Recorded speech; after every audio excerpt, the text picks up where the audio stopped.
A new experiment in the New York City area may have kept people safer over the holidays. Some revelers avoided drinking and driving by using a service that's changing the rules. Both the passenger and their car get a lift home. That's right. Elaine Quijano is with us to explain. Elaine, good morning. Good morning to you, Nora. There are only a handful of programs like this in the country.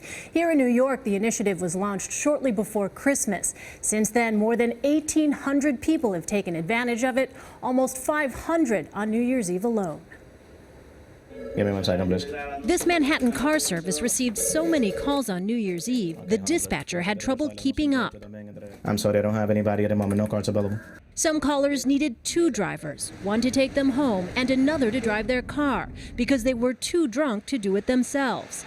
Fortunately for them, there's Operation Red Nose. Yeah, let's see what the GPS looks like. The brainchild of Fernando Mateo of the New York State Federation of Taxi Drivers.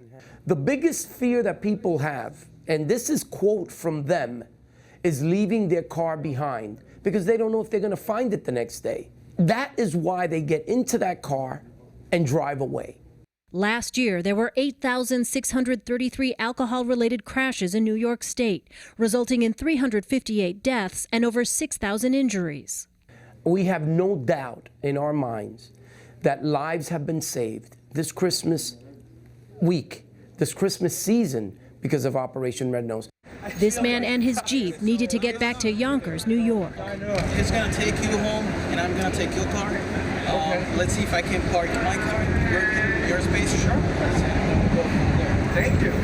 Half an hour later, he was home, and his car was parked in the driveway. The 17-mile ride cost $150, double the normal rate because two drivers were involved. All right, thank you. Thank you. Thank you. Thank you.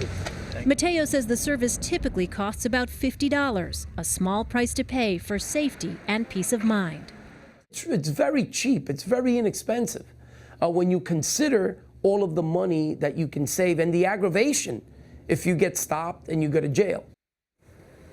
Now that the pilot program is over, Mateo says he will see if it's something that can be offered throughout the year and perhaps expanded to other major cities across the country.